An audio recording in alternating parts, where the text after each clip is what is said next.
वृष भानु दुलारी की जय हो, नंद के लाला की जय हो, सब संतन की जय हो, सप्त हरि भक्तन की जय हो, समस्त ब्रजवासीन की जय हो, अनंत बलवंत श्री हनुमान जी महाराज की जय, राजा रामचंद्र भगवान की जय, जय जय श्री राम जय जय श्री राधे, जय जय श्री राम द्वारिकाधीश की परम मंगलमय परात्पर कलेश्वर अकारण करुणा वरुणालय भक्तवांशा कल्पतरु तड़ित विनिंदित पीतांबरधारी श्री बालकृष्ण लाल की मैती अनुकंपा से राजस्थान जोधपुर के सूर सागर बड़ा राम द्वारा के इस पावन प्रांगण में हम सब लोगों पर कृपा कर रहे ऐसे परम पूजनीय प्रातः वंद प्रातः स्मरणीय परम पूजनीय श्री राम प्रसाद जी महाराज के 50 वर्ष विरक्त वेश धारण महोत्सव में नवदा भक्ति महोत्सव का सुख ले रहे हैं। महाराज जी को इस पावन महोत्सव की खूब खूब बधाई। अवसर मिला दास को आपके इस मंगल उत्सव में अपनी वाणी की बधाई देने का और इन सब कारणों के सूत्रधार बनते हैं हमारे परम पूजनीय गोवत्स श्री राधा कृष्ण जी महाराज। देखो मित्र वही अच्छा जो आपको हरि से निकट ले जाए, जो हरि जनों के निकट ले जाए। पत्नी वो श्रेष्ठ जो हरि के समीप ले जाए। बालक वो श्रेष्ठ जिनके कारण वृंदावन की प्राप्ति हो। संबंध वही श्रेष्ठ है जिस संबंध से आप हरि और हरि जनों के समीप पहुंच जाओ। जिन संबंधों से संसार प्रिय लगता है, जिन संबंधों से संसार की प्राप्ति होती है, वो संबंध प्रिय नहीं है। हमारा सौभाग्य है, पता नहीं हमारे पूर्व जन्म के ऐसे कोई कर्म होंगे अच्छे जो हमें ऐसे अग्रज भ्राता, ऐसे मित्र, ऐसे महाराज जी प्राप्त हुए जो हमें हमेशा संतों के समीप ले जाते हैं, महापुरुषों की सन्निधि में ले जाते हैं। ऐसे हमारे पूज्य गोवत्स महाराज जी को बारंबार प्रणाम, धन्यवाद कि उनकी कृपा से हमको जोधपुर आना मिल जाता है, यहाँ आने का सौभाग्य प्राप्त होता है। पहली बार भी जब जोधपुर आए थे तब भी हमारे पूज्य श्री महाराज जी का, बाप जी महाराज का उत्सव था और ऐसा उत्सव जो साक्षी बने उस उत्सव के, वो सब भाग्यशाली हैं। भक्ति रस महोत्सव गांधी मैदान में हुआ। महाप्रभु जगन्नाथ जी पधारे जोधपुर और ऐसा उत्सव 51 दिन का उत्सव। कभी कभी मन में विचार करते हैं 51 दिन की शादी होती तो क्या होता।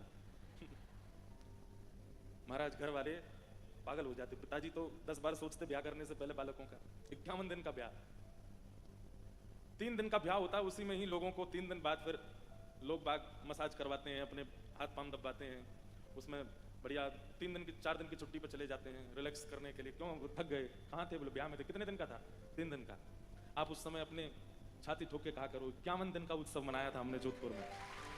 हमारे बाप जी महाराज के सानिध्य में, बड़ा राम द्वारा के पूज्य महाराज जी के, बड़े महाराज जी के 250 वर्ष पूर्ति महोत्सव, 250 वर्ष उनको आए हुए थे, उस उपलक्ष्य में 51 दिन का उत्सव मनाया। वो तो संभवतः हमारे पूज्य गोवत्स महाराज जी भी व्यस्त रहे होंगे और हमारे पूज्य बाप जी महाराज भी थोड़े हो सकता है पहले विचार नहीं कर पाए होंगे, नहीं तो ये नवदा भक्ति उत्सव भी कम से कम 90 दिन का तो होता। वो तो निश्चित ही आप दोनों को अवकाश नहीं मिला होगा साथ में बैठने का, नहीं तो 90 दिन से कम का उत्सव तो होना नहीं था। लेकिन आप भी व्यस्त थे, बाप जी महाराज ने भी शायद हो सकता है विलंब से विचार किया हो उत्सव का, इसलिए 9 ही दिन का ही हो रहा है। और ये सामर्थ्य भी ठाकुर जी देते हैं। अरे हम अपने घरों के कोई एक दिन का उत्सव भी पूरे दिन खड़े रहो, कुछ मत करो। अपने जन्मदिन वाले दिन जन्मदिन वाला व्यक्ति थक जाता है रात को, आज पूरे दिन क्या कुछ किया नहीं है उसने, सबसे केवल अच्छा ही अच्छा सुना, फिर भी थक जाता है। ठाकुर जी के उत्सव में थकान नहीं होती। बल्कि 51 दिन बाद भी, मैं तो बस तब भी 2-3 दिन के लिए ही आया था, लेकिन 51 दिन बाद भी संभवतः जोधपुर के लोग बड़े व्याकुल हुए होंगे कि उत्सव 51 सेकंडों की तरह निकल गया। आज तक उस उत्सव की महक पूरे जोधपुर को महका रही है। तो तब भी पहली बार आना हुआ था और तब से ही बाप जी महाराज की कृपा है, हमारे गोवत्स महाराज जी का बड़ा अनुग्रह है कि दास को अपनी स्मृति में रख लेते हैं और सेवा का अवसर देते हैं। ये हमारे लिए सौभाग्य है। अनुसार ये उत्सव की रूपरेखा है, वैसे हमें रहना चाहिए यहाँ पूरा समय, पर इस बार के लिए महाराज जी हम क्षमा प्रार्थी। अगले बार कोई उत्सव हो, कितने दिन का भी हो, रहेंगे, पूरे उत्सव में विराजेंगे। कल रात्रि क्या सुंदर ठाकुर जी का नौका विहार उत्सव हुआ। आप लोग पता नहीं किस किस को देखे होंगे, ठाकुर जी को ही देख रहे थे, पर हमारी दृष्टि तो देख रही थी कि हमारे प्यारे गिरधर लाल जी तो एक टक श्री राधा गोपाल प्रभु को देख रहे थे। और वहाँ सामने से कई लोग मुझे संकेत कर रहे थे, बोले आज लाला बहुत जोर से मुस्कुरा रहे हैं, आज ठाकुर जी बड़े प्रसन्न हैं, क्योंकि परस्पर अपने ही स्वरूप को देख रहे हैं। पहली बार मिलन हुआ, नहीं तो राधा गोपाल प्रभु के लाल जी और हमारे लाल जी के लाल जी हम तो मिलते रहते हैं, पर हमारे ठाकुर जी कहते होंगे हमें कभी मिलवाओ, लेकिन ऐसे थोड़ी मिलवाएंगे हमारी आपकी तरह। भाई किसी विशिष्ट से मिलने के लिए लोग रेस्टोरेंट बुक करते हैं, टेबल बुक करते हैं, वहाँ पे बढ़िया भोजन जहाँ अच्छा बनता है वहाँ जाते हैं। ठाकुर जी भी ऐसे थोड़ी मिलेंगे कमरा में मिल लिए, महाराज पूरा जोधपुर इकट्ठा किया, बीच में सरोवर निर्माण किया, और कहाँ कहाँ से संत बुलाए, हरिद्वार के संत आए, ब्रज के संत आए, हमारे पूज्य महाराज जी का 50 वर्ष विरक्तवेश उत्सव उपलक्ष्य रखा। और कल शाम से ही अक्षय तृतीया प्रारंभ हो गई थी, अक्षय तृतीया पे ठाकुर जी मिले। तृतीया की जो बेला है वो तो शाम से ही लग गई थी, कल शाम से या रात्रि से, अब ज्यादा तो पता होगा, मुझे तो नहीं पता, पर संभवतः कल रात्रि से ही अक्षय तृतीया प्रारंभ हुई।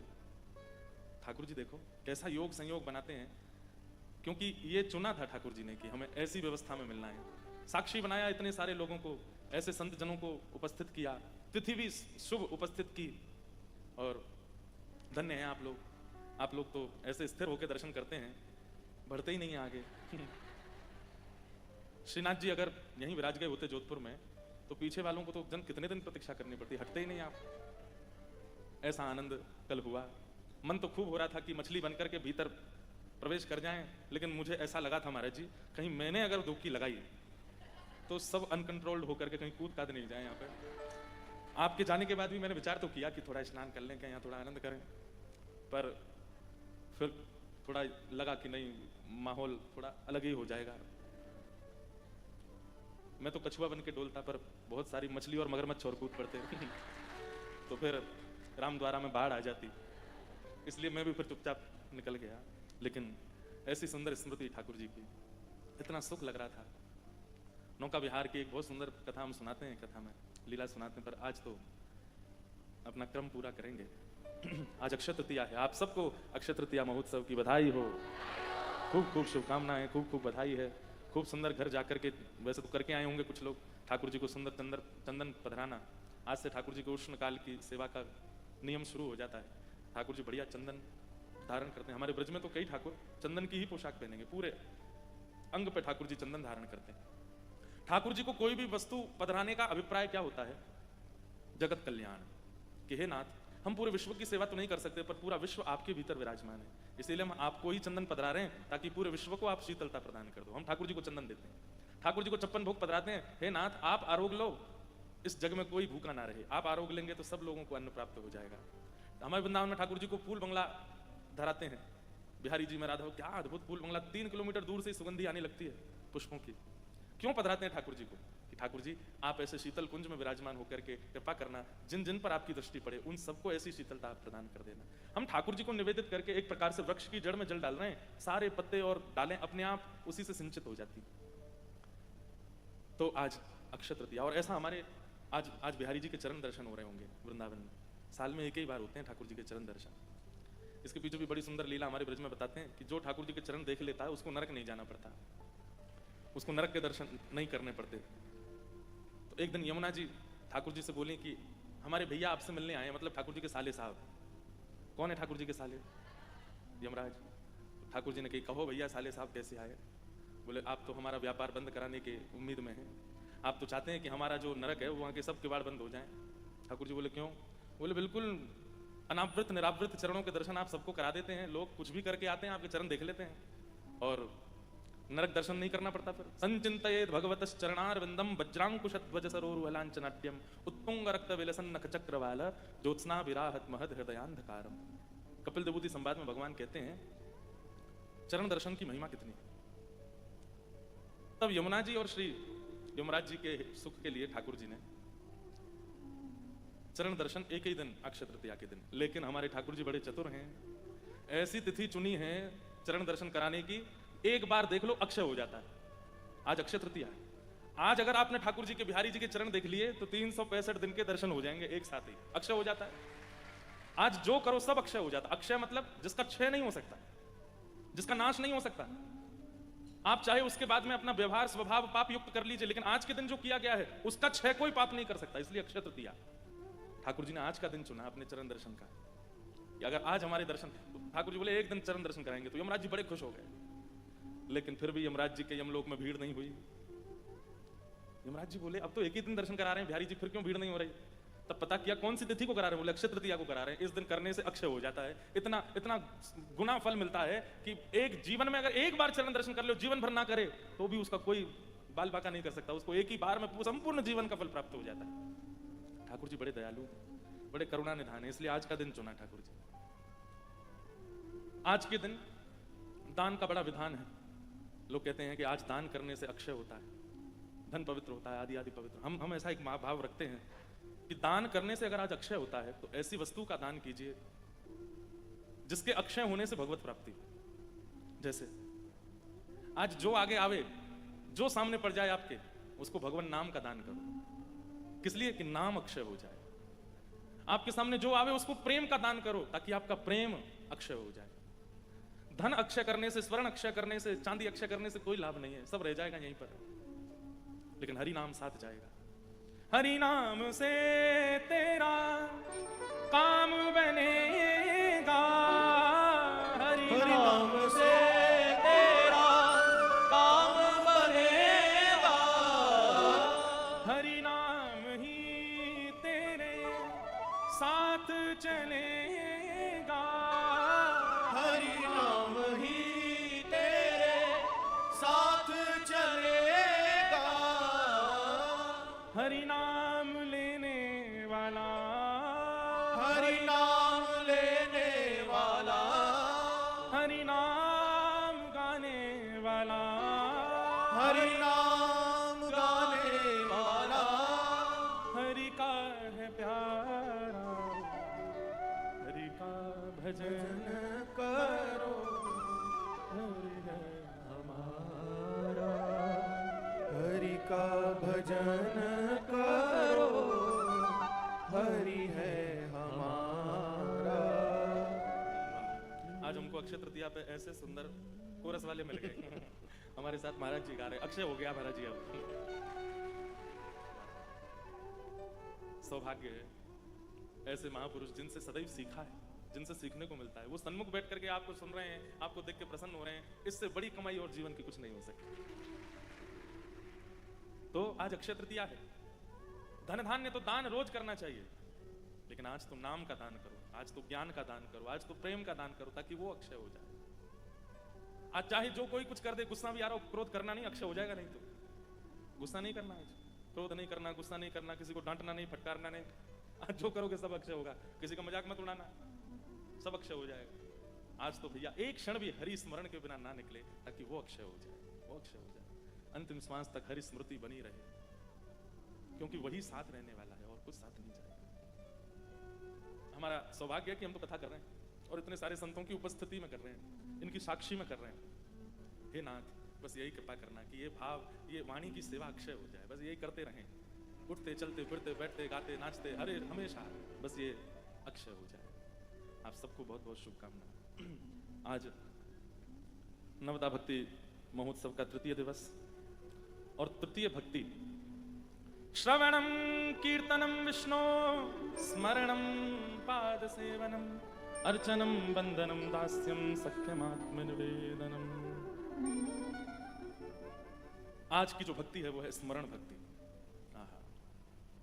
श्री विष्णु श्रवणे परीक्षित भवत वैयासकी कीर्तने प्रहलाद स्मरणे तदांग भजने लक्ष्मी प्रथु पूजने।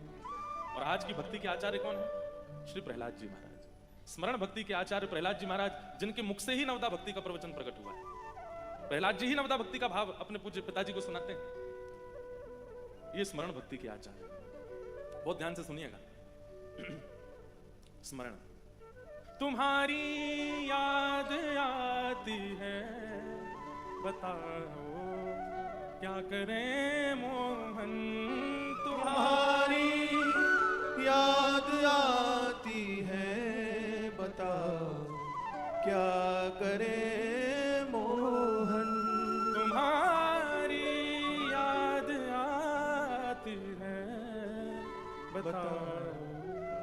क्या करें मोहन, बताओ क्या करें मोहन, बताओ क्या करें मोहन। स्मरण भक्ति, स्मृति।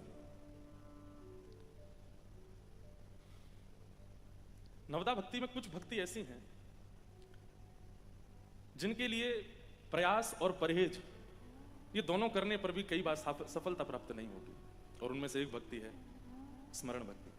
परहेज भी हम बता देंगे, प्रयास भी आप कर लेना, लेकिन ये तो उनकी इच्छा से ही हो सकता है। स्मरण भक्ति के आचार्य हैं श्री प्रहलाद जी महाराज, जिन्होंने कभी ठाकुर को देखा नहीं है, लेकिन बाल्यकाल से ही अपने गर्भ में मां के जब नारद जी महाराज के प्रवचन सुने, भक्ति भाव सुने, जन्म लेते ही उनके चित्त में वो भक्ति के बीज अंकुरित हो गए। एक बात बहुत ध्यान से सुनिएगा, कल मुझे एक पत्र भी आया था, मैं उसका उत्तर नहीं दे पाया। उसमें लिखा था हमारे घर में मांस भी बनता है, हमारे माता पिता विपरीत हैं, ऐसा है सब कुछ है, महाराज जी आप बताओ कैसे भजन बने। स्मरण भक्ति का पहला एक नियम जान लीजिए, शिकायत नहीं करनी है। ठाकुर जी से कोई शिकायत नहीं, चाहे जैसी स्थिति मिली हो। प्रहलाद जी ने कभी कोई शिकायत की हो ठाकुर जी से? नहीं, शिकायत किसी भक्त ने नहीं की। वो तो व्याज स्तुति होती है कि हम ठाकुर जी से थोड़ी, जब प्रेम बहुत कर लिया जाता है ना तो नोक झोंक करी जाती है। अगर भक्तिमती मीराबाई का कोई ऐसा पद है जहां वो ठाकुर जी से लड़ रही हैं या शिकायत कर रही हैं, तो इसका मतलब उन्होंने पहले बहुत प्रेम किया है ठाकुर जी से, इसलिए प्रेम की एक चरम स्थिति आती है तो शिकायत नहीं, थोड़ा सा प्रेमी के साथ में थोड़ी नोक झोंक हो जाती है, और वो प्रेम का स्वरूप है। पर प्रहलाद जी ने कोई शिकायत नहीं की।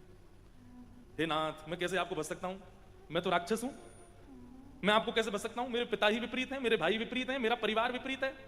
प्रहलाद जी के संपूर्ण कुल खानदान में एक भी ऐसा नहीं है जिसके बगल में बैठ करके प्रहलाद जी कीर्तन कर ले। ऐसी प्रतिकूल अवस्था, ऐसी प्रतिकूल व्यवस्था, लेकिन प्रहलाद जी ने फिर भी अपना भजन नहीं छोड़ा। कभी कभी हम लोग उन पे बहुत तरस आ जाता है हमको कि अरे बताओ इनका तो ऐसा सब परिवार कुल है, फिर भी ये भजन नहीं छोड़ते, कथा सुनना नहीं छोड़ते। श्री प्रहलाद जी महाराज को देखिए ना, कभी कोई शिकायत नहीं की उन्होंने। विपरीत अवस्था, मैं कहा करता हूं नाविक वो अच्छा नहीं जो अनुकूल धारा में नाव चला दे, नाविक तो वो अच्छा जो प्रतिकूल धारा में नाव को संभाल ले। और श्री प्रहलाद जी उस भक्ति में। अब देखो प्रहलाद जी से एक दो चीजें सीखिए। पहली बात, शिकायत नहीं कि ठाकुर जी आपने, मैं क्या करूं, आपने मुझे ऐसा बनाया, आपने मेरा परिवार कुल खानदान सब ऐसा कर दिया, मैं कैसे भजन करूं? नहीं, कोई शिकायत नहीं। प्रहलाद जी महाराज नित्य अपने पिताजी को प्रणाम करते हैं, नित्य अपने भाई बंधुओं को वंदन करते हैं। और भागवत जी में वर्णन है कि श्री प्रहलाद जी महाराज दानव विश्वविद्यालय पढ़ने गए, वहां जाकर के दानवी विद्या भी सीखते हैं, लेकिन इन सब के बाद भी प्रहलाद जी के चित्त पर कोई असर नहीं हुआ। चित्त तो हरि का ही है। एक बात हम खुल के कह दें, मान लीजिए कि आप भजन करते थे और अचानक एक दो साल बाद ऐसा हुआ कि आपकी भक्ति में अब लेश हो गया, अब आपकी भक्ति कम हो गई, अब आप थोड़े से व्यवचार में पड़ गए, और आपसे किसी ने पूछा, बोले पहले तो भाई तुम बड़े भक्त थे, अब क्या हो गया? बोले यूनिवर्सिटी गए थे पढ़ने के लिए, वहां बच्चों का संग ऐसा हो गया, ऐसी संगति मिल गई, ऐसे लोग खाते पीते सब थे, क्या करें, धीरे धीरे हमारा व्यवहार भी बिगड़ गया। इसका मतलब पता है क्या है? आपके हृदय को ठाकुर जी ने तब भी स्वीकार किया ही नहीं था। अगर किया होता तो चाहे जैसी स्थिति परिस्थिति हो जाती, आप अपने चित्त से ठाकुर जी का त्याग नहीं करते। एक सामान्य से प्रेमी की चर्चा, क्योंकि जल्दी समझ में आता है इसलिए ऐसे उदाहरण देने पड़ते हैं हमको। कोई प्रेमी अगर अपने प्रेमी को प्राप्त करना चाहता है तो माता से रूठ जाएगा, पिताजी विपरीत हो जाए, परिवार विपरीत हो जाए, कुल खानदान विपरीत हो जाए, चाहे उसके सामने अपने प्रेमी से भी लाख गुना योग्य, लाख गुना सुंदर व्यक्ति आ जाए, फिर भी वो स्वीकार नहीं करता। जिसको एक बार चुन चुका है वो उसी का ही रहता है, वही तो प्रेम कहा जाता है। लेकिन पता चली कि हम जिससे प्रेम करते हैं उससे नेक ज्यादा पैसा वाला है, ये इसके संग रह लेंगे तो थोड़ा नेक ज्यादा हमको आगे भविष्य में कष्ट नहीं होगा, और फिर उसको हम छोड़ दें, और वहां तो ये प्रेम है। प्रेमियों की भाषा में इसको क्या बोलते हैं? बेवफाई। इसको क्या बोलते हैं? धोखा दे दिया। फिर बेचारा वो रोता है, देखना एक दिन तुमको पता चलेगा, आदि आदि सब बातें होती हैं। ठीक वैसे ही अगर एक बार हरि शरणागति ग्रहण की है, उसके बाद चाहे व्यवहार, चाहे संगति, चाहे आहार, चाहे कैसी भी स्थिति आ जाए, अगर उस स्थिति के आने पर आपके हृदय का स्वरूप परिवर्तित हुआ है, इसका मतलब वो पहले भी शुद्ध नहीं था, इसीलिए परिवर्तित हो गया। और अगर शुद्ध होगा तो महाराज अमेरिका की यूनिवर्सिटी में भी पढ़ाना, आपका व्यवहार नहीं बदलेगा, आपका चित्त स्वभाव स्वरूप नहीं बदलेगा। इसका मतलब वो पहले ही शुद्ध नहीं था, इसीलिए परिवर्तित हो गया। प्रहलाद जी से ये बात हमने सीखी है कि चाहे जैसी स्थिति आ गई, लेकिन प्रहलाद जी का स्वभाव नहीं बदला। शिकायत नहीं, स्मरण भक्ति का पहला सूत्र है, ठाकुर जी से कोई शिकायत नहीं।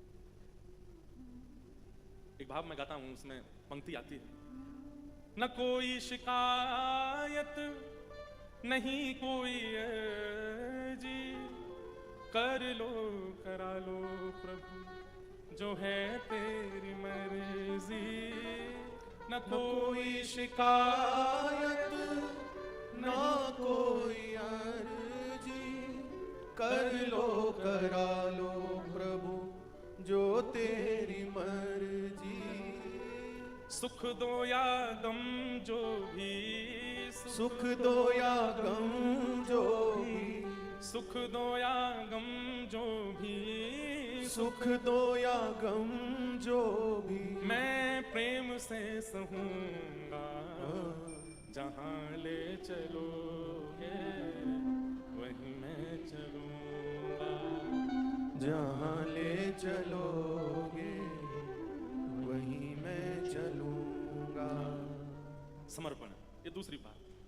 स्मरण भक्ति में पहले तो शिकायत नहीं, और स्मरण भक्ति में दूसरा समर्पण। ऐसा समर्पण ठाकुर जी के प्रति, तेरे फूलों से भी प्यार, तेरे कांटों से भी प्यार, तू जो भी देना चाहे दे दे मेरे करतार। तभी स्मरण भक्ति श्रेष्ठ हो सकती है। याद, स्मृति। महाभारत युद्ध जब मध्यस्थ ठाकुर जी ने गीता का ज्ञान दिया, तब अर्जुन को 18 अध्याय सुनाते हुए ठाकुर जी अंत में पूछते हैं, अर्जुन अब तुम्हारी स्थिति कैसी है? तब अर्जुन कहते हैं, नष्टप मोह स्मृतिर लब्धा, मेरा मोह नष्ट हो गया, मुझे स्मृति प्राप्त हो गई। स्मृति माने स्मरण, याद। स्मृति भी एक भक्ति है। एक बात बहुत ध्यान से सुनो, सब लोग इधर देखो। आप लोग नित्य नाम जप करते हैं, आप लोग नित्य तिलक लगाते हैं, नित्य अपने ठाकुर जी की सेवा करते हैं। अब एक चीज हमारी सुनो, सब अपने क्रम कीजिए जो आपके क्रम हैं, उसके बाद नेत्र बंद करके बैठिए। जब आप वृंदावन गए थे उस स्मृति को पुनः दोहराइए, जब आप जगन्नाथपुरी गए थे उस स्मृति को पुनः दोहराइए, जब आप श्रीनाथ जी गए थे उस स्मृति को पुनः दोहराइए, जब जोधपुर में एक उत्सव हुआ था, वहां संतों का आगमन हुआ, उस स्मृति को पुनः दोहराइए। वहां ये महाराज जी आए थे, उन्होंने ये बात कही थी, उस स्मृति को दोहराइए। यहाँ पर रामद्वारा में नवदा भक्ति महोत्सव हुआ, इस स्मृति को दोहराइए। संपूर्ण स्मृतियों का एक बार चिंतन कर लिया कीजिए। ये स्मरण भक्ति का एक स्वरूप है। बोलो गंगा मैया की।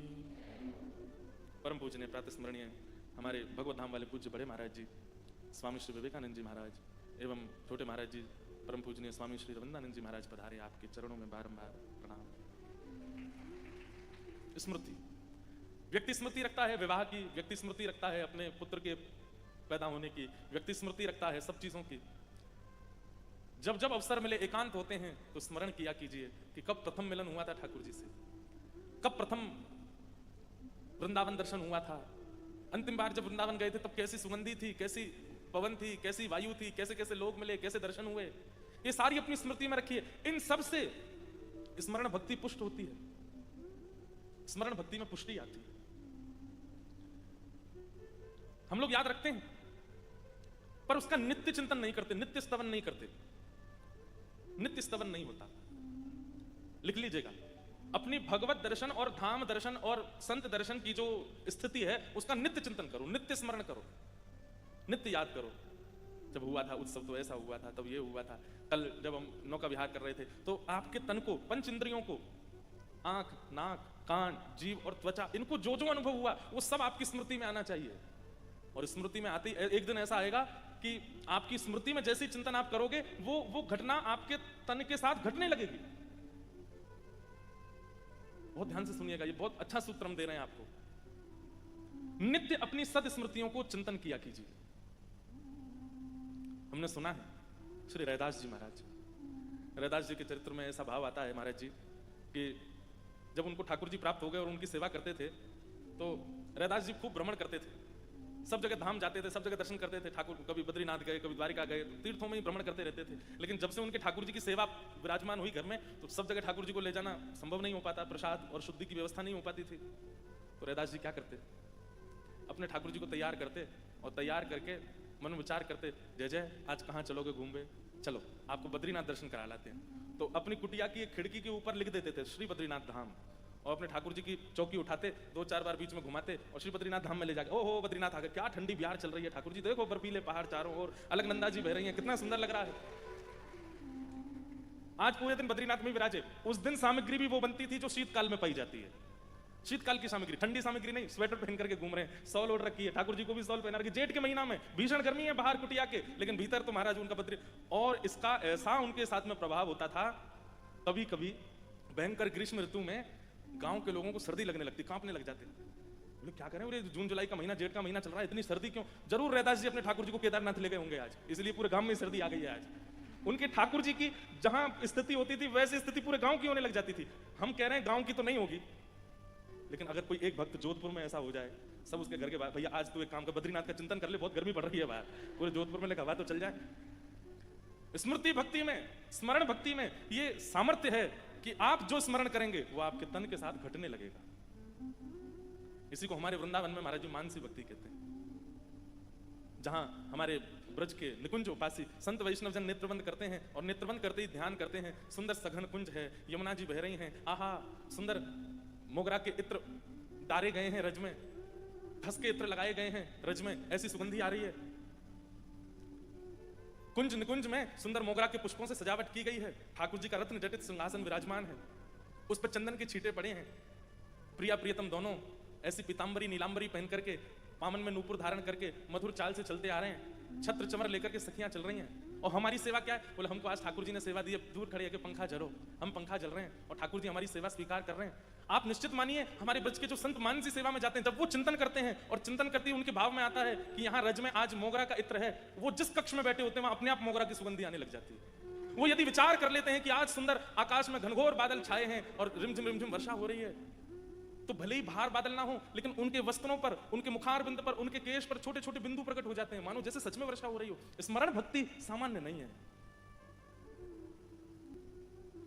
ऐसी स्मरण भक्ति हमारे श्री राधा वल्लभ लाल जी को जिन्होंने प्रकट किया, श्री हितरवंश महाप्रभु, उनके बाल्यकाल की लीला सुनाते हैं और कहते हैं कि महाप्रभु जी तो वंशी के अवतार हैं।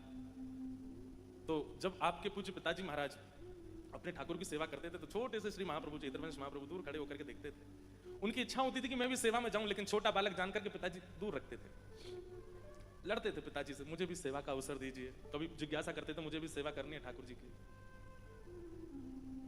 तो उनके पिताजी दूर की सेवा देते थे, समीप की सेवा नहीं। दूर की सेवा कैसे? बोले तुम पंखा जला करो दूर खड़े होकर के ठाकुर जी को। कभी कहते ठाकुर जी झूला पे विराज रहे हैं, ये लो डोर पकड़ो, दूर से झुलाते रहो ठाकुर जी को। और जितनी सेवा मिलती थी महाप्रभु जी उसमें बड़े प्रसन्न होते, चलो जो मिले मिल तो जाए। एक दिन महाप्रभु जी ठाकुर जी को झूला झुला रहे थे छोटे स्वरूप में, और झुलाते झुलाते झुलाते झुलाते उनके नेत्रबंद हो गए, और नेत्रबंद होते ही वो तो निकुंज में प्रवेश कर गए, और निकुंज में एक सखी रूप वंशी अली का रूप धारण कर लिया। और वहां पर क्या देख रहे हैं कि स्थिर स्थूल मूर्तिमंत ठाकुर जी नहीं है, प्रकट ठाकुर जी हैं, अपने हाथ भी हिला रहे हैं, अपने पांव भी हिला रहे हैं, अपने नेत्र भी मटका रहे हैं, किशोरी जी के गले में गलवैया देकर के खूब सुंदर सघन कुंज में विहार कर रहे हैं। ठाकुर जी की रास बिहार का दर्शन करने लगे। बहुत सुंदर एक पद है, आ तो राय स्मृति में, एक स्वर दीजिए। आज गोपाल रास रस खेलत, आज गोपाल रास रस खेलत, श्री हितरवंश महाप्रभु का पद है। आज गोपाल रास रस खेलत, आज गोपाल रास रस खेलत, पुलिन कल्प तरु तीर री सजनी, पुलिन कल्प तरु तीर री सजनी, आज गोपाल रास रस खेलत, आज गोपाल रास रस खेलत, शरद विमल नभ चंद विराजत, शरद विमल नभ चंद विराजत, रोचक त्रिविध समीर रि सजनी, रोचक त्रिविध समीर रि सजनी, आज गोपाल रास रस खेलत, आज गोपाल रास रस खेलत, हित हरिवंश मगन मन श्यामा, हित हरिवंश मगन मन श्याम। जय श्री हित हरिवंश मगन मन श्यामा। हित हरिवंश मगन मन श्यामा। क्या कर रहे हैं? हरति मदन घन पीर रि सजनी। हरति मदन घन पीर रि सजनी। आज गोपाल रास रस खेलत। आज गोपाल रास रस खेलत। आज गोपाल आज गोपाल आज गोपाल। हित हरिवंश मगन मन श्याम। किशोरी जी कैसी हैं? बोले मगन मन में है, आनंद में है। क्यों? ठाकुर जी कर क्या रहे हैं? बोले हरत मदन घन पीर रि सजनी। सबके चित्त के काम पीड़ा का नाश कर रहे हैं ठाकुर जी अपने नृत्य के द्वारा। अरे भाई, कोई सुंदर श्रृंगार करके आवे, वस्त्र आवरण धारण करके आवे, उसके प्रति इच्छा प्रकट करते हैं। पर ठाकुर जी तो ऐसा नृत्य करते हैं रास में कि उनके रूप लावण्य को देख करके चित्त में जो काम पीड़ा है वो भी नष्ट हो जाती है। ऐसे ठाकुर जी यमुना तट पर रास कर रहे हैं। अब ये क्या है? प्रत्यक्ष में तो हितरवंश महाप्रभु झूला झुला रहे हैं ठाकुर जी को, लेकिन नित्यमंद हो गए और मन से स्मृति किसकी कर रहे हैं? कि ठाकुर जी तो रास विहार कर रहे हैं और मैं भी एक वंशी अली गोपी हूं, ठाकुर जी के साथ रास कर रही हूं। स्थिति ऐसे होने लगी कि झूला झुलाते झुलाते श्री महाप्रभु जी को प्रश्वेत के बिंदु प्रकट होने लगे, क्योंकि नृत्य कर रहे हैं तो नृत्य में पसीने आ रहे हैं। हाथ से डोर छूट गई ठाकुर जी की, बस हाथ धीमे धीमे चल रहा है, डोर छूट चुकी है। अब इतनी सुंदर लीला है महाराज। अप्रत्यक्ष मानसी भाव में, स्मृति भक्ति में तो ठाकुर जी रास कर रहे हैं, लेकिन प्रत्यक्ष में सामने ठाकुर जी झूला झूल रहे हैं। सावन को महीना है और सावन में ठाकुर जी झूला काहे को झूले? क्योंकि सावन में हवा नहीं चलती, घनघोर बादल छा जाते हैं तो उमस जैसी होती है, इसलिए सखियां झूला झुलाती हैं ताकि ठाकुर जी को हवा लगे, ठाकुर जी को सुख मिले। सामने झूला पे बैठे बैठे ठाकुर जी किशोरी जी तो कहने लगे, हे श्री जी, हे श्यामा जी, मुझको तो बड़ी गर्मी लग रही है। हरिवंश बालक तो झुला ही रहे हो। किशोरी जी बोली, पता ना है, वो तो रास की भूमिका में चलोगे और रास को स्मरण कर रहे हो। देखो रास कर रहे हो, आपके हाथ पकड़ करके झूम रहे हो, वो तो स्मृति भाव में चलोगे और स्मरण भक्ति में चलोगे। अब हमारी सेवा कैसे होगी? ठाकुर जी बोले, मुझको तो गर्मी लग रही है, मैं कहा करूं? किशोरी जी बोली, अब कछु तो करो, गर्मी तो मुझको भी लग रही है। तो इतने में प्रत्यक्ष ठाकुर जी जिनकी सेवा होती थी वे सचल हो गए और सचल होकर के अपने झूला से नीचे पाम लटका लिए और अपने पैर के अंगूठा से टेक दे दे करके झूला झुला रहे हैं, अपने आप को स्वयं ही झुला रहे हैं। क्योंकि किशोरी जी को भी श्रम है, क्योंकि हरिवंश बालक तो स्मृति स्मरण भक्ति में चलोगे। यहाँ ठाकुर जी पैर से टेक दे दे करके झूला आगे पीछे कर रहे हैं। किशोरी जी तो बड़ी पसीना, हाँ अब नेक सांस आई, अब नेक हवा लगी, लेकिन ठाकुर जी तो और थक गए। पहले ही पसीना आ रहा और नेक पामन ते जोर जोर से झुलाने लगे तो और थकाने गई। सो ठाकुर जी ने कहा, कियो अपनी पीताम्बरी के सब्र छोड़, जो बांधवे के मुंह में सब खोल लिए और पीताम्बरी उतार करके अपनी माला वाला उतार करके सब धर दें। बोले, मुझे तो बड़ी गर्मी लग रही है, कहा करूं? ठाकुर जी जोर जोर से झूला झुलाने, इतने में ही महाप्रभु जी के पिताजी आ गए भीतर। और जैसे ही पिताजी का आगमन हुआ, ठाकुर जी दौड़ करके बिना अपनी पोशाक धारण किए हुए जाकर खड़े हो गए। पिताजी ने आकर के जब देखा तो क्या देख रहे हैं कि हरवंश बालक केवल अपने हाथ को चला रहे हो, हाथ से डोर छूट गई है, लेकिन झूला अपने आप चल रहा है और ठाकुर जी अपनी पीताम्बरी आदि उतार करके और बिल्कुल अपने स्वरूप में खड़े हैं। लेकिन वो इस भेद को पहचान नहीं पाए कि हुआ क्या था यहाँ पर। ये झूला अपने आप चल कैसे रहा है? स्मरण भक्ति। स्मरण भक्ति में आपका तन कहीं भी हो सकता है। स्मरण भक्ति में आपके आसपास का व्यवहार कैसा भी हो सकता है। स्मरण भक्ति में आपके आसपास के लोग विचित्र हो सकते हैं, परंतु आपकी स्मरण भक्ति में यदि ताकत होगी तो आप देह से चाहे जहां बैठे हो, हृदय से, आत्मा से, मन से आप वृंदावन पहुंच जाओगे और वहां पर लीला का अनुभव करने लगोगे। स्मरण भक्ति में इतनी शक्ति है, आप जोधपुर में बैठ करके केवल ध्यान लगा करके अनुभव कर सकते हैं कि आज श्रीनाथ जी ने कैसी पोशाक धारण की होगी, आज वृंदावन बिहारी लाल जी का कैसा बंगला मनोरथ हो रहा होगा, आज श्री राधारमण लाल जी में कैसी विशेष सेवा हो रही होगी। ये जोधपुर में बैठे बैठे आप स्मरण भक्ति से कर सकते हैं। ये कोई चमत्कार नहीं है बंधु, चमत्कार के रूप में इसको मत लीजिएगा। इसका अभिप्राय ऐसा है कि स्मरण भक्ति इतनी पुष्ट हो जाती है, फिर आप जो विचार करते हैं वैसा ही हो रहा होता है वहां पर। ये कोई चमत्कार नहीं है। आपने अगर विचार कर लिया कि आज राधा वल्लभ जी ने पीली पोशाक पहनी हो तो पीली ही पहनी होगी। स्मरण भक्ति इतनी तीव्र हो जाती है, फिर आपकी स्मृति में वही आता है जो है, उसके अलावा कुछ नहीं आएगा। पर इस स्मरण भक्ति को पुष्ट करना होगा और इसकी पुष्टि के लिए शिकायत नहीं, इसकी पुष्टि के लिए पूर्ण समर्पण ठाकुर जी के प्रति, और इसकी पुष्टि के लिए नित्य, जिस प्रकार दवाई बेनागा ली जाती है वैसे नित्य दवाई औषधि के रूप में नित्य सत्संग हो, नित्य। और सत्संग में भी ठाकुर जी की लीला का चिंतन, लीला का स्तवन, कोई ब्रज लीला, कोई रास लीला, कोई भाव लीला, ठाकुर जी की लीलाओं का। और अगर सत्संग श्रवण में नहीं मिलता, ऐसा हो नहीं सकता, इतने आधुनिक यंत्र आप सबके पास फोन है, रोज सत्संग मिले ना मिले ऐसा हो नहीं सकता। आप नित्य कर सकते हैं, नित्य सत्संग करना है। ये तीन कार्य, सत्संग, समर्पण और बिना शिकायत के, बिना अर्जी के, बस जैसे राखो तैसे रहूं, जैसे राखो तैसे रहूं। फिर जैसी स्थिति परिस्थिति व्यवस्था वो स्वीकार। तीसरा स्थिति कह दूं तो स्वीकारीकरण, जैसी व्यवस्था अवस्था मिल जाए वो स्वीकार है। इन तीनों से स्मरण भक्ति पुष्ट होती है।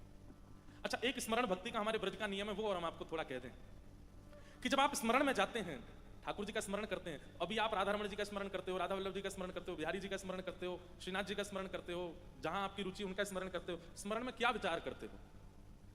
मंदिर में ठाकुर जी विराज रहे हैं, ऐसी पोशाक पहनी है, श्रृंगार आदि, इतने मात्र, ये प्रारंभिक स्मरण हो सकता है, लेकिन रोज यही स्मरण नहीं करना है। फिर आप उस स्मरण में थोड़ी परिवर्तन लाओ। अब कैसा परिवर्तन? अपने हृदय कुंज में ही एक सुंदर निकुंज बनाओ अपनी मति के अनुसार। ऐसे वृक्ष हैं, ऐसे पुष्प हैं, ऐसी पवन है, ऐसी नदी बह रही है, ऐसे सुंदर सेज है, और जिनका आप स्मरण करते हो, राधा रमण, राधा वल्लभ, बिहारी जी, श्रीनाथ जी, उन्हीं ठाकुर जी को सचल मान करके वहां विराजमान करो। और सचल रूप में ठाकुर जी आपके सामने सेज पर विराज रहे हैं। उसके बाद अपने गुरुदेव का स्मरण करो। हमारे गुरुदेव कौन? जिनकी कृपा से हम ये सब भाव धारण कर रहे हैं, जिन्होंने हमें नाम दीक्षा, गुरु दीक्षा एवं दिशा प्रदान की, उन गुरुदेव का भी एक आसन लगा दो। बहुत ध्यान से सुनिएगा, बिना गुरुदेव को आसन पधराए यदि आप स्मरण भक्ति में जाएंगे, मानसी भक्ति में जाएंगे, तो हो सकता है आपसे अपराध बने। इसलिए गुरुदेव को वहां विराजमान कर दो, गुरुदेव हमारे बैठे। और उसके बाद स्वयं की जो सेवा आप करना चाहो वो सेवा ठाकुर जी से करो, वार्ता करो, ठाकुर जी की कुछ सुनो, अपनी कुछ सुनाओ।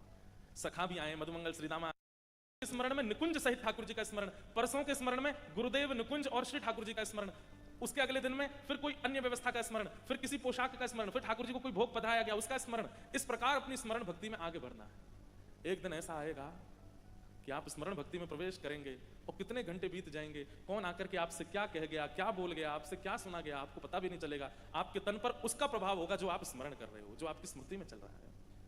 ये स्मरण भक्ति है। स्मरण भक्ति के लिए सबसे ज्यादा आवश्यक है नित्य लीलाओं का चिंतन, नित्य लीलाओं का श्रवण। अपनी आज ही कहीं जाकर के आप लोग कोई लीला चिंतन करने लगेंगे, क्षमा कीजिएगा, कुछ ऐसा चिंतन में आ जाएगा जो नहीं आना चाहिए था। इसलिए जल्दीबाजी मत कीजिएगा, पहले खूब रसिकों को सुनो, रसिकों के पद गाओ, रसिकों का ध्यान कर करके उनकी भावों को, उनकी लीलाओं का चिंतन करो। उसके बाद लंबा समय रसिकों को देने के बाद तब स्मरण भक्ति में प्रवेश करो। स्मरण करो, स्मरण करके जैसा आप चिंतन करोगे वैसा ठाकुर जी भाव प्रकट करेंगे। अब स्मरण भक्ति में परहेज क्या है? सबसे बड़ा परहेज वैष्णव अपराध नहीं। कोई तिलक धारण करे है, किसी ने कंठी में पहनी है तुलसी माला, हाथ में नाम जपक माला है, उसकी वेशभूषा में धोती है, बगलबंदी है, पर किसी भी रूप से वो ठाकुर जी के भेष में है, तो भी उसका अपराध नहीं करना है। ये सबसे बड़ी बाधा है स्मरण भक्ति में। परहेज किसका करना है? कैसा भी कोई वैष्णव सामने आ जाए उसके प्रति आपको भाव ही रखना है। हम कह रहे हैं कि वो आपके सामने ऐसा कुछ कर दे जो आप बर्दाश्त ही नहीं कर सकते, तो भी उसकी एक स्थिति ऐसी है, तिलक आदि कुछ भी उसने धारण किया। सीता जी को नहीं पता था कि रावण रूप बदल करके आया है? जानती थी। वो जगदम्बा है, पराम्बा है, वो सब जानती हैं। जो राम जी धनुष भंजन करने के बाद सीता जी की ओर चल रहे हैं तो पैरों में उनको पुष्प चुभ रहे हैं, ये तक अनुभव कर लेती हैं सीता जी। क्या उनको ये पता नहीं चला कि ये रावण है जो संत वेश धारण करके आया है? वे जानती थी, केवल इसलिए कुछ नहीं कहा और चल दी क्योंकि भेष संत का धारण किया, वे भेष वैष्णव का धारण किया। भक्तमाल जी में तो कहा जाता है कि भैया भक्त भेष, वैष्णव भेषधारी चाहे जैसे हो फिर भी उनका सम्मान करो। स्मरण भक्ति में परहेज यही है कि आप अपने मन में किसी वैष्णव के प्रति दोष प्रकट मत करो, क्योंकि अगर दोष प्रकट हुआ तो दोष प्रकट होते ही स्मरण भक्ति से निकुंज आ जाएगी। स्मरण भक्ति में जैसा जैसा विचार करोगे सब आ जाएगा आपकी स्मरण भक्ति में, ठाकुर जी नहीं आएंगे। अच्छा, इसमें एक बात आती है मन में कि कोई व्यक्ति अगर स्वभाव व्यवहार से उचित नहीं है, केवल पोशाक वैष्णवों की धारण करता है, तो उसके प्रति हम भाव रखते हैं। इससे तो ठाकुर जी को भी बुरा लगता होगा ना कि भाई वो केवल आडंबर कर रहा है फिर भी तुम उसके प्रति भाव रखते हो। ठाकुर जी पर निर्णय छोड़ दीजिए, ठाकुर जी निर्णय करेंगे उसका, आप निर्णय मत कीजिए कि वो उचित है कि नहीं है। आप तो उसके समीप जाओ, आप तो उसको वंदन करो, वैष्णव अपराध नहीं। हमारे वृंदावन में एक महापुरुष रोज चिंतन करते थे ठाकुर जी का, निकुंज का। एक दिन निकुंज का चिंतन कर रहे थे और निकुंज में उन्होंने क्या देखा कि किशोरी जी ठाकुर जी के साथ में वन में विहार कर रही थी और तभी किशोरी जी की दृष्टि पड़ी, एक सुंदर फल लगा है, पुष्प लगे हैं एक वृक्ष के ऊपर और किशोरी जी जाकर के उछल उछल करके वो पुष्प तोड़ने का प्रयास कर रही हैं लेकिन नहीं पहुंच पा रही वहां तक। श्याम सुंदर दूर खड़े खड़े देख रहे थे। किशोरी जी बोली, देखते ही रहोगे दूर खड़े खड़े, यूं ना कि नहीं आए करके या कुछ एक डाल को झुकाए दो, मैंने पुष्प ले लूं, फल ले लूं, बस दूर खड़े खड़े दतुइयां दिखा रहे हो अपनी। ठाकुर जी बोले, नहीं हम देख रहे हैं कि नहीं, तुम प्रयास करके देख लो श्यामा जी, फिर मैं आऊं। बोले मोते ना हेरो, आओ जल्दी, आपको दो मुंह को ये पुष्प चाहिए, अपने केशन में सजाऊंगी और फल चाहिए पाऊंगी। ठाकुर जी बोले मैं आऊं। इतने में ठाकुर जी आए और ठाकुर जी ने डाल पकड़ करके नीचे झुकाए दी, लो श्यामा जी तोड़ लो पुष्प। किशोरी जी उसमें से पुष्प तोड़ने लगी, फल जैसे तोड़ने लगी तो फल इतना भारी है कि वो आ नहीं रहे हो, तो ठाकुर जी बोले ऐसे नहीं, डाल पकड़ करके फल तोड़ो। तो किशोरी जी ने भी डाल पकड़ी, जैसे ही फल तोड़ने लगी इतने में ठाकुर जी ने अपने हाथ से डाल छोड़ दी और किशोरी जी ने कस के पकड़ रखी, तो जैसे ही डाल ऊपर गई किशोरी जी भी बाकी संग में लटक गई ऐसे ऊपर ठाड़ी आ गई। ठाकुर जी बोले हाँ ऐसे ही रहो आप, ऐसे ही दिखते रहूंगा। अब ये लीला एक महापुरुष अपने स्मरण में चिंतन कर रहे थे और जैसे ही ठाकुर जी ने वो डाल छोड़ी और किशोरी जी ऊपर गई, वो महापुरुष जोर जोर से हंसने लगे, अरे श्याम सुंदर तुम्हारी लीला अद्भुत है, अरे लाला जी कहा कर दियो, किशोरी जी हमारी बड़ी कोमल है, तुमने जी कहा कर दियो, डाल पे लटक गई बेचारी, अरे जल्दी नीचे करो।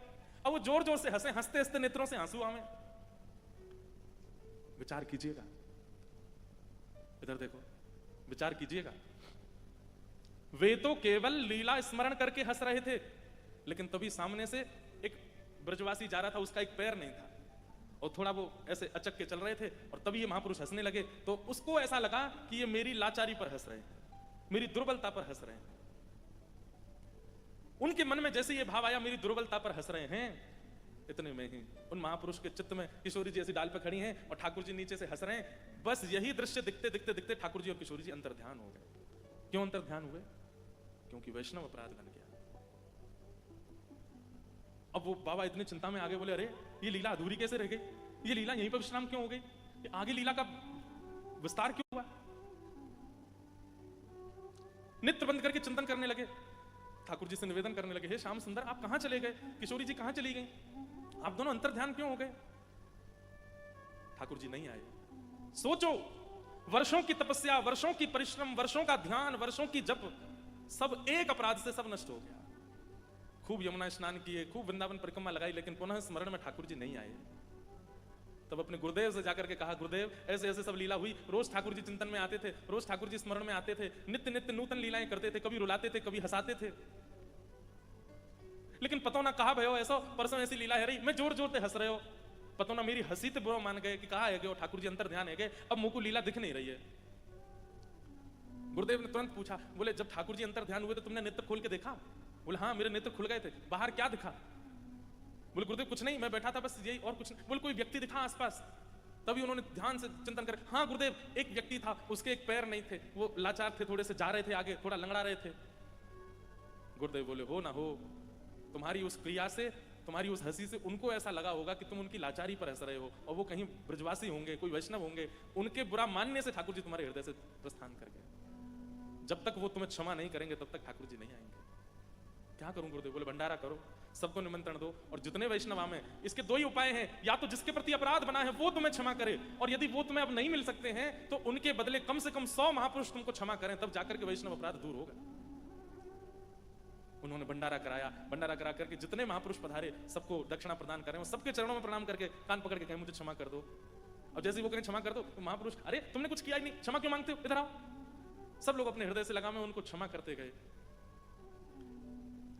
जब 100 वैष्णवों को प्रणाम करके क्षमा मांगी, और क्षमा मांग करके गुरुदेव को जाके कहा कि मैंने भंडारा किया, सबसे क्षमा मांगी, बोले अब जाओ यमुना स्नान करो, ब्रजरज लगाओ, नेत्र बंद करके देखो ठाकुर जी दिखते हैं कि नहीं। जैसे ही जाकर के स्नान करके रज लगा के ध्यान में बैठे, तुरंत क्या लीला प्रकट हुई कि ठाकुर जी नीचे खड़े खड़े हंस रहे हैं और किशोरी जी ऐसे डाल पर खड़ी है। पुनः वही लीला वहीं से प्रकट हो गई।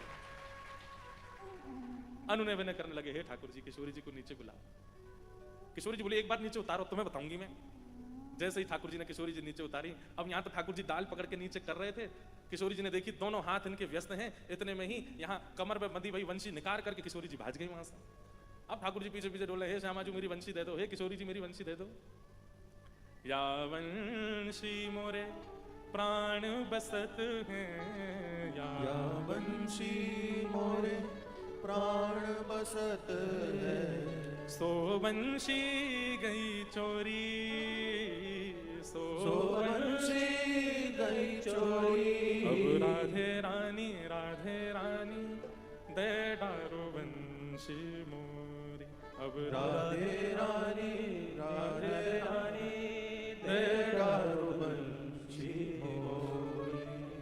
आहा, वो महापुरुष इतने प्रसन्न हो गए कि अब मेरे चिंतन में पुनः ठाकुर जी आ गए।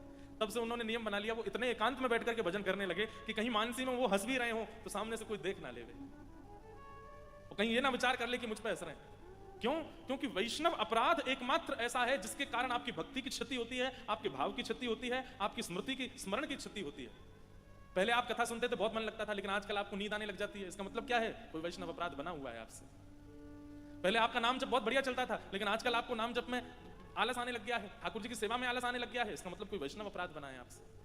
पहले ठाकुर जी की भोग सामग्री बहुत बढ़िया सिद्ध करते थे, लेकिन अब कभी चीनी ज्यादा हो जाती, कभी नमक तेज हो जाए, कभी मिर्ची तेज हो जाए, कोई वैष्णव अपराध बना है आपसे। इसीलिए सेवा में विघ्न आ रहा है। और सेवा में विघ्न तो चलो कई बार ऐसे ही आ जाते हैं, पर आपकी स्मरण भक्ति में यदि विघ्न आ रहा है तो इसका मतलब है कोई वैष्णव अपराध आपसे बना है। इसलिए स्मरण भक्ति का परहेज है, कोई वैष्णव अपराध ना बने। सब वैष्णवों के आगे हाथ जोड़ा कर सबसे प्रार्थना किया करो, और बोल के जाके नहीं कहना कि हमें क्षमा करो, दूर से ही उनके चरणों में प्रणाम निवेदन करके हमें क्षमा कर दीजिए, हमसे कोई वैष्णव अपराध ना बन जाए। ठाकुर जी से ठाकुर जी को मांगना, ठाकुर जी से धाम मांगना, ठाकुर जी, ये तो बहुत आगे की बात है। उससे पहले बहुत पवित्रताएं मांगनी है ठाकुर जी से।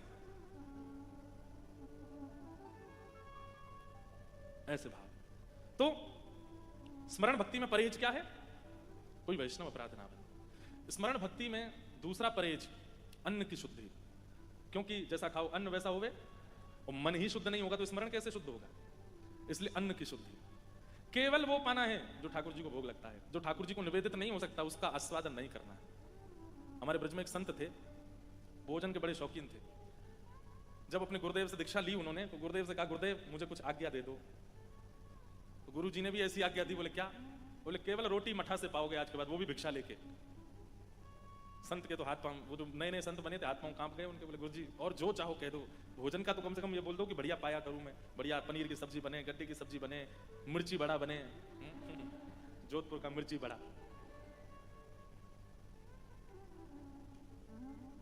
और क्या बनता है जोधपुर में? है समोसा। समोसा भी प्रसिद्ध है। मारवाड़ी, देखो महाराज जी कितने चटोरे आते हैं कथा में।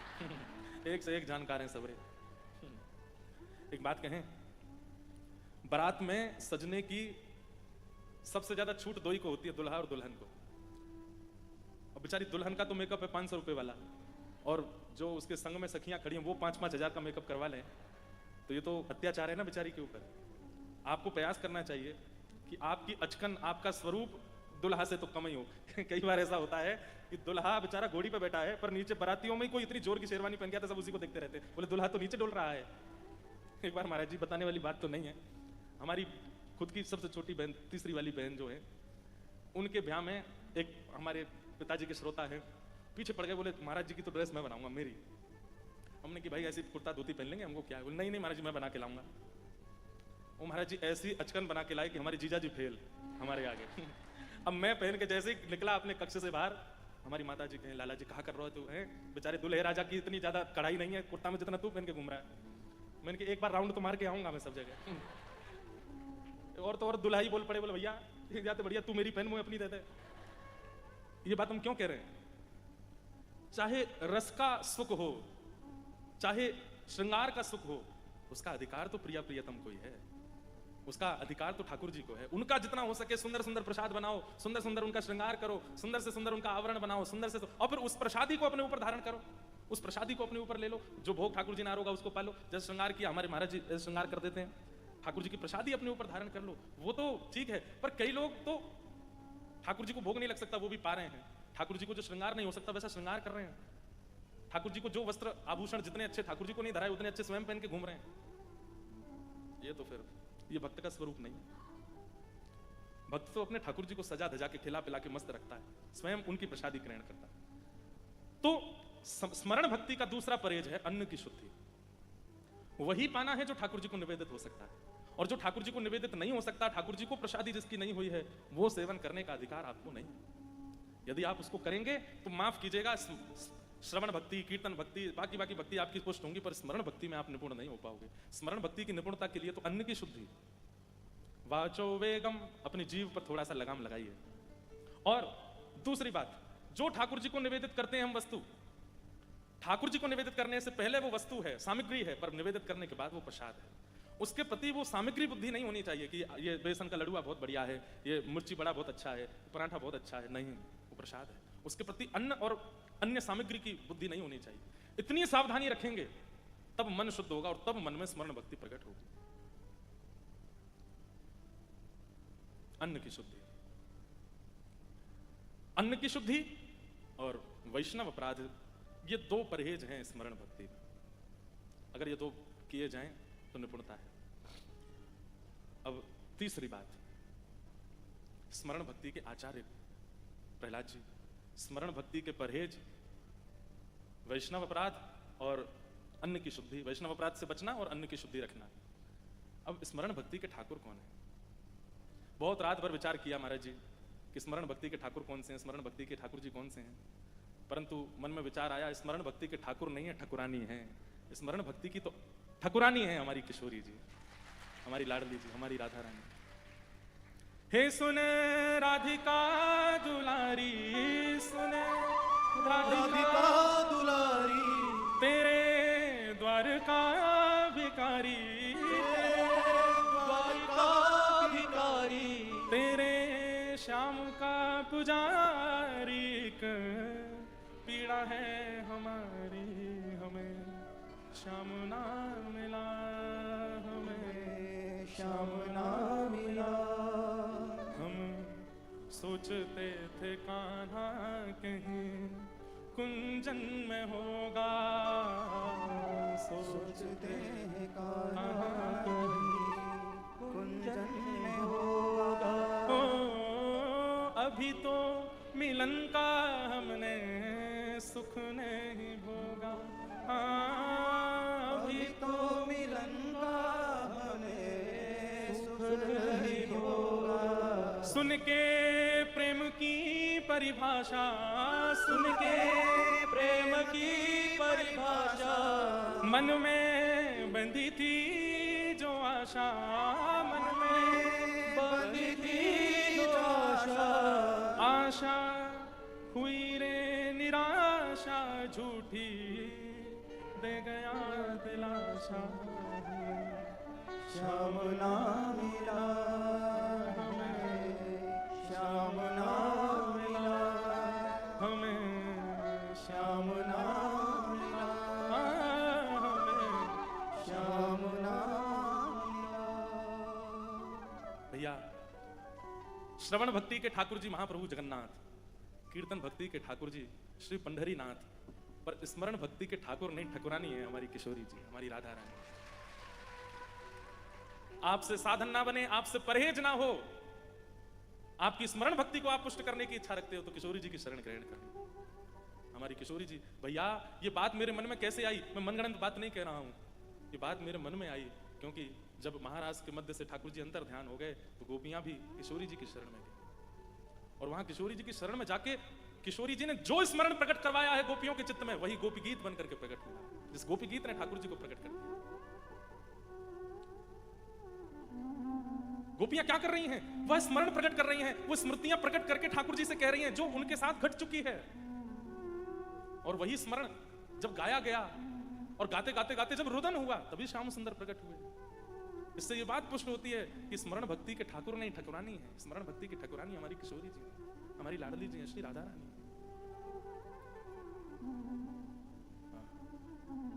जयति तेधिकम जन्मना व्रजः शरदिन्दिरा सस्वत दैतदृश्यता दीक्षुतावक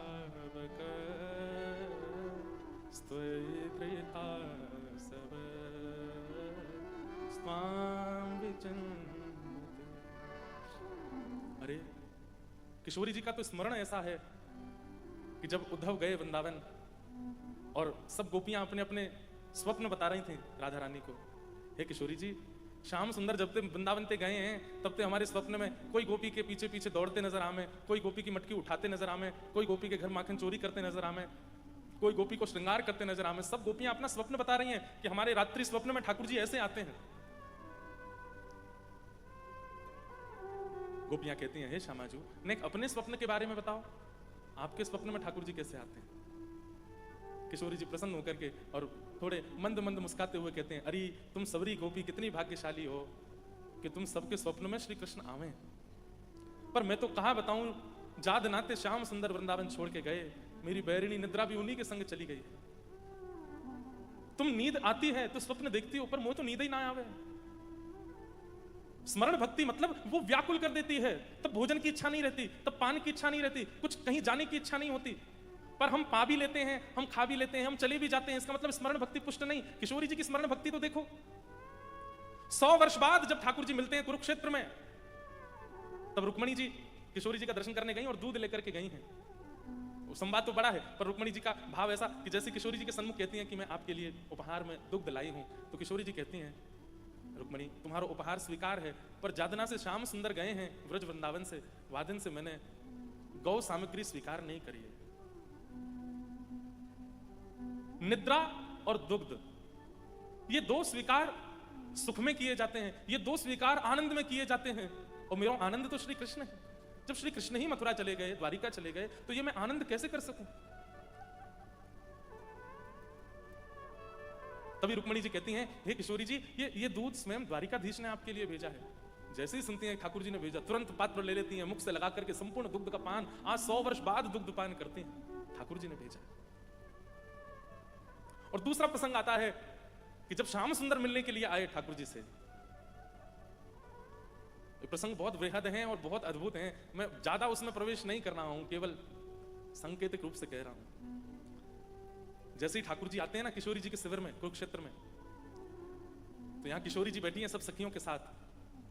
ठाकुर जी को वृंदावन से गए 100 वर्ष हो चुके हैं, और तभी सब सखियां बात करती हैं और किशोरी जी से कहती हैं, यहीं कुरुक्षेत्र में द्वारिका के लोगों का शिविर भी लगा है, और हमने तो सुनी है आज सूर्य ग्रहण के अवसर पर श्याम सुंदर की पुष्प अर्चन चल रहे हैं, तुलसी अर्चन चल रहे हैं।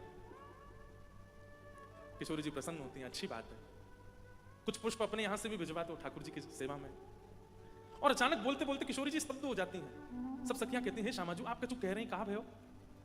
किशोरी जी कहती हैं कि अभी बिहार चली और जो हवा आई है ना बाहर से, वाह वायु में श्याम सुंदर के अंग की सुगंधी आ रही है। अरे विशाखा ने जाके देखियो कहीं श्याम सुंदर तो नहीं आ रहे हैं। विशाखा जी बोली, हे लाडली जी, आपको तो ऐसी बिहार कितनी बार अनुभव हो चुकी हैं, पर हर बार हम देखवे जामे श्याम सुंदर नहीं। अरे उनको तो पुष्प अर्चन चल रहा है, तुलसी अर्चन चल रही है, वो कैसे आएंगे यहाँ पे? किशोरी जी कह रही हैं, पर इस बार की सुगंधी पूर्ण रूपेण वैसी है जैसी श्याम सुंदर के अंग की है, एक बार जाके देखना कहीं श्याम सुंदर आ रहे हैं। विशाखा जी जाकर के जैसे ही पर्दा हटाती हैं तो देखती हैं कि श्याम सुंदर चले आ रहे हैं, द्वारिकाधीश किशोरी जी की तरफ आ रहे हैं। जैसे ही सन्मुख पधारे, किशोरी जी ने नेत्र नीचे कर लिए। सब सखियां स्तब्ध हो गई, अब क्या करें, क्या व्यवहार प्रकट करें, कैसे बोलें, क्या कुछ समझ नहीं पा रही हैं कोई भी। जिस सिंहासन पर किशोरी जी बैठी हैं, ठाकुर जी आकर के उसी सिंहासन से टेक लगा करके अपने मुकुट उतार करके और श्री किशोरी जी के चरणों पर हाथ रख करके बैठ जाते हैं। स्पर्श करते ही किशोरी जी का संपूर्ण अंग कंपायमान हो जाता है।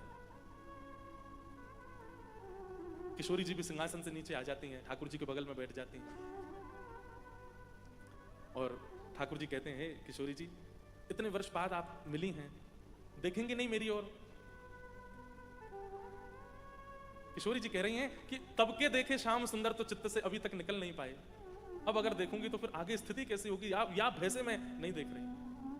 ठाकुर जी ने थोड़ी पर हाथ रख के अपनी ओर मुख किया, और किशोरी जी जैसे ही ठाकुर जी को देखती हैं नेत्र सजल हो जाते हैं। थोड़ी देर तक निहारने के बाद किशोरी जी इशारा करती हैं, हे ललता विशाखा, श्रृंगार पेटिका लेके आओ। और श्रृंगार पेटी आते ही किशोरी जी ठाकुर जी का जो द्वारिकाधीश वेश में है, उन्हीं द्वारिकाधीश का अब ब्रज के नंदन के रूप में श्रृंगार करती हैं। वैसी कटकाचनी पहनाती हैं, वैसी गुंजामाला पहनाती हैं, कमल के हार पहनाती हैं, कानन में सुंदर मकराकृत कुंडल धारण कराती हैं, सिर से मुकुट उतार करके पाग बांधती हैं, पाग बांध करके मोती पधराती हैं, सिर पर मोरपिच्छ धारण कराती हैं, सुंदर चंदन से पत्रावली बना करके खूब सुंदर कपोल तक का श्रृंगार कर देती हैं। अपने सुंदर नेत्रों से अंजन लेकर के ठाकुर जी के नेत्रों में पधराती हैं। और वही द्वारिकाधीश जो थोड़ी देर पहले राजकीय वेशभूषा में दिख रहे थे, किशोरी जी के स्पर्श है तो अब फिर से नंद नंदन ब्रज और चंदन जैसे दिखने लगे, ब्रज के ठाकुर जी के रूप में प्रकट हो गए। हो तो दासी नित्य तिहारी, हो तो दासी नित्य तिहारी। हमारे भाई जी महाराज षोडश गीत में किशोरी जी का भाव उद्गार प्रकट करते हैं ठाकुर जी के लिए। प्राणनाथ जीवन धन मेरे, प्राणनाथ जीवन धन मेरे, प्राणनाथ जीवन धन मेरे, प्राणनाथ जीवन धन मेरे। हो तुम पे मैं बलिहारी, हो तुम पे बलिहारी। हो तो दासी नित्य तिहारी, हो तो दासी नित्य तिहारी। और ठाकुर जी का श्रृंगार किया किशोरी जी ने, और श्रृंगार करके केवल अष्ट सखियां हैं, किशोरी जी हैं और ठाकुर जी के साथ श्री लाडली जी रास विहार करते हैं। 100 वर्ष बाद रास विहार हो रहा है। बंधुओं, निभृत निकुंज की चर्चाएं अलग हैं, निकुंज की चर्चाएं अलग हैं, कुंज की चर्चाएं अलग हैं। ये रास विहार कुंज में हो रहा है, जिस कुंज में सब लीलाएं हैं, द्वारिका लीला, मथुरा लीला, सब लीलाएं। निभृत निकुंज में तो आज भी रास विहार होता है ठाकुर जी का, पर निकुंज की लीला में तो ठाकुर जी द्वारिकाधीश हैं। कुंज की लीला में द्वारिकाधीश के साथ ठाकुर जी, किशोरी जी रास विहार कर रहे हैं। और रास विहार करके जब ठाकुर जी वापस अपने शिविर की ओर जा रहे हैं, तब आज 100 वर्ष बाद किशोरी जी कहती हैं, अरे ललिते ने एक सेज बिछाए थे, मुझको नींद आ रही है, आज सोऊंगी मैं। 100 वर्षों से सोई नहीं है किशोरी जी, और आज अपनी शयन शैया पर पौड़ जाती हैं, और पौड़ करके मानो जैसे इतने वर्षों की निद्रा, आज तृप्ति का अनुभव तो हो नहीं सकता, पर वो किंचित तृप्ति जो है उससे निद्रा आज इतने, अरे स्मरण, ऐसा स्मरण कौन करता होगा जैसा हमारी किशोरी जी। इसलिए मैं कहता हूं कि ठाकुर सब भक्ति के हैं, पर स्मरण भक्ति की तो ठाकुरानी श्री राधा रानी। यहां स्थिति ये हो गई कि ठाकुर जी जैसे लौट करके गए द्वारिका के शिविर में, गए तो थे राजकीय वेशभूषा में, लेकिन लौट के आए श्याम सुंदर बनके। महाराज, आज तक रुक्मणी आदियों ने ठाकुर जी का राजाधिराज स्वरूप देखा था, लेकिन आज जैसे ही ब्रज के लाला को स्वरूप देखो है, आज रुक्मणी जी समझ गई कि ब्रज की गोपियां और श्री किशोरी जी क्यों ब्रज के श्री ठाकुर जी का स्वरूप बरहा पीड़म नटवर वपुः कर्णयो कर्णकारम विव्रतवासः कनक कपिसम वैजयंतीम च मालाम, उस स्वरूप पर इतनी आसक्ति क्यों है सबकी? आज देख लिया किशोरी जी, रुक्मणी जी ने वो दर्शन किया। ऐसी हमारी श्यामा जी, हमारी लाडली जी, निवृत्त निकुंज में तो एक क्षण के लिए भी ठाकुर जी से दूर नहीं होती, निकुंज में भी दूर नहीं होती, पर कुंज में तो जगत लीला है ना, उस जगत लीला में तो द्वारिका जाते हैं ठाकुर जी, मथुरा जाते हैं, और ये वियोग संयोग की स्थिति बनती है, तो वहां स्मरण भक्ति की ठाकुरानी है हमारी किशोरी जी, हमारी लाडली जी। इसलिए भैया, स्मरण भक्ति यदि पुष्ट करनी है, मोहे तो भरोसो है तेरो रे किशोरी राधे, मोहे तो भरोसो है तेरो रे किशोरी राधे, भरोसो है तेरो रे किशोरी राधे, मोहे तो भरोसो है तेरो रे किशोरी राधे। हाँ, मोहे तो भरोसो है तेरो री किशोरी राधे, मोहे तो भरोसो है तेरो री किशोरी राधे, मोहे तो भरोसो है तेरो री किशोरी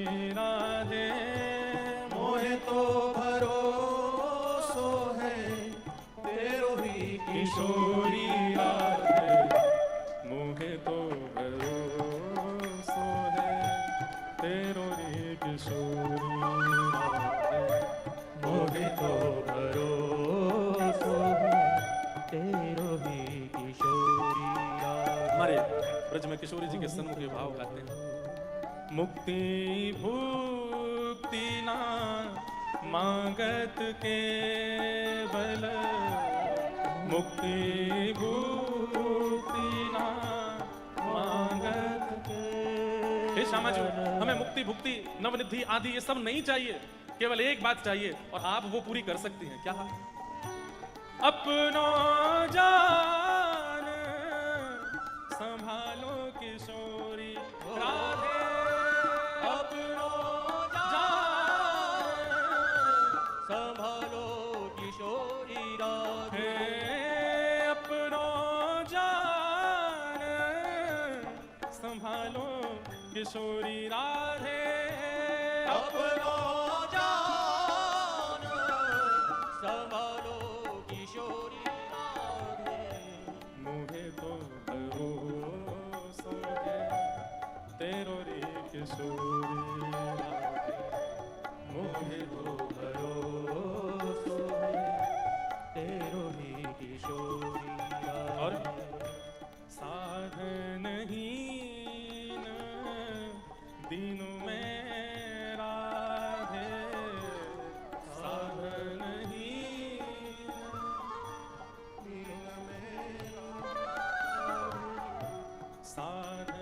साधनहीन दीन में राधे, साधनहीन दीन में राधे। तुम करुणामयी प्रेम अगाधे, तुम करुणामयी प्रेम अगाधे। ओ तुम करुणामयी प्रेम अगाधे, तुम करुणामयी प्रेम अगाधे।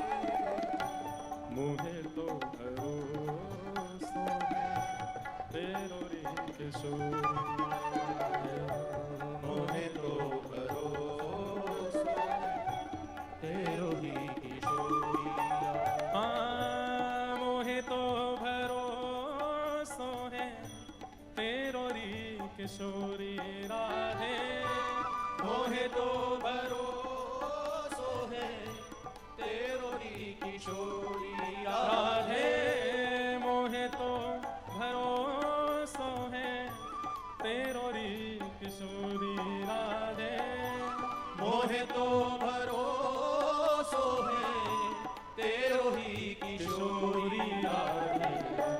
मोहे तो भरोसा है तेरो री किशोरी राधे, मोहे तो भरोसा है तेरो ही किशोरी राधे। हाँ तेरो री किशोरी राधे, तेरो ही किशोरी राधे।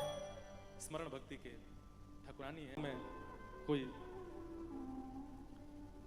कहीं कोई कमी है, कोई चूक है तो किशोरी जी के स्मरण भाव को पूर्ण करो। नवदा भक्ति के इन तीन श्रवणम कीर्तनम विष्णु स्मरणम पाद सेवनम अर्चनम वंदनम दास्यम सख्य आत्मनिवेदनम, तीन भावों को कहने का अवसर मिला। आज स्मरण भक्ति के विषय में कुछ भाव कहे हैं, आप सब लोग उस पर ध्यान रखिएगा केंद्रित। और अभी जो शेष 6 भक्ति हैं उन पर चर्चा कल से मलुकपीठ वाले महाराज जी एवं हमारे श्री राधा कृष्ण जी महाराज करेंगे, आप सब लोग उसका श्रवण कीजिएगा। हमारे बाप जी महाराज के इस 50 वर्ष विरक्त वेश धारण महोत्सव को हम आप सब लोग मना रहे हैं, मुझे सेवा का अवसर मिला, उसके लिए महाराज जी को, बाप जी को बहुत बहुत धन्यवाद। और महाराज जी की आज्ञा तो थी कि आप पूर्ण 9 के ही बता जाओ, परंतु हम अधूरा ही छोड़ के जा रहे हैं ताकि पूरा करने दोबारा फिर से जोधपुर आवेंगे।